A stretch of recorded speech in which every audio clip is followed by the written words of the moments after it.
Timscovery, and today we're going to be talking about momentum. Momentum is the quantity of an object's motion. Anytime we represent momentum in an equation, we use the letter P, or P equals mv, mass times velocity. That's what equals momentum. That's all you need to know. Now, if you want to change the momentum of an object, you need to give it an impulse, which is a force over time, or F delta t. There's a lot of deltas in physics, and you're going to have to get used to it. F delta t, that's an impulse. And you have to use it anytime you do something like an elastic collision, or an inelastic collision, or an explosion.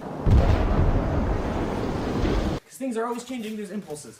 Now, anytime you do change the momentum of the system, you have to remember the law of conservation of momentum, which states that momentum is always conserved. You can't get rid of it. Now, that was a lot of information for me to throw you at first, and that's why I brought you the magic racetrack of science to help explain all of it. Let's go back to talking about what momentum actually is. It is the mass of an object times the velocity of an object. Fun fact alert, this means that momentum is a vector because it has both magnitude and direction. Take this car, for example. It has a mass. Let's give it a velocity. Now, we already did all the math for you about how fast that car was going. It's just a bunch of kinematics and dynamics. We already did that. We don't need to cover it. All you need to know is that that car was going 4.2 meters per second, and it has a mass of 0.05 kilograms, giving it a total momentum of 0.21 kilogram meters per second. Yes, that's right. Science was too lame to give it a name. It's just kilograms meters per second.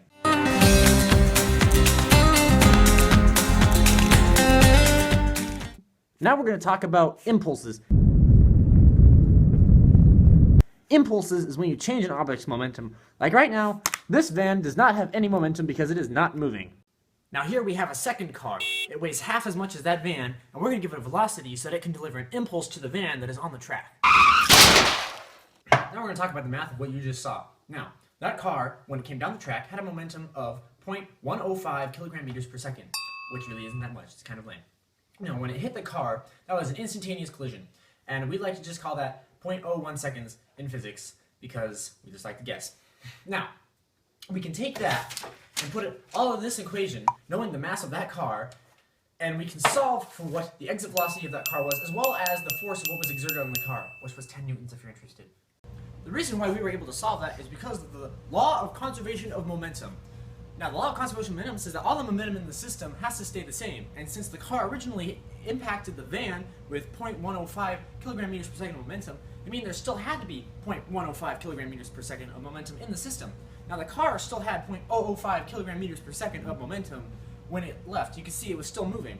Now, that means that the van itself still had to have 0.1 kilogram meters per second of momentum, and therefore we could solve for what its velocity was and therefore what the impulse on the van was. The thing about impulses is that if you're changing your forces and how powerful they are, it means you also have to change the amount of time since they go together. So if you're trying to slow something down to a stop over a long period of time, it's just a nice little gentle force. See? Slow.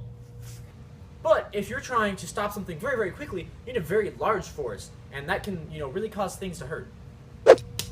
There are three major impulse scenarios that we like to talk about in physics. The first one is an elastic collision. Elastic collision is where things run into each other and keep moving. Oh! Like the impulse we just showed you here. Another one is an inelastic collision, where things run into each other and kind of just stick. And then the final one is an explosion, where things blow up.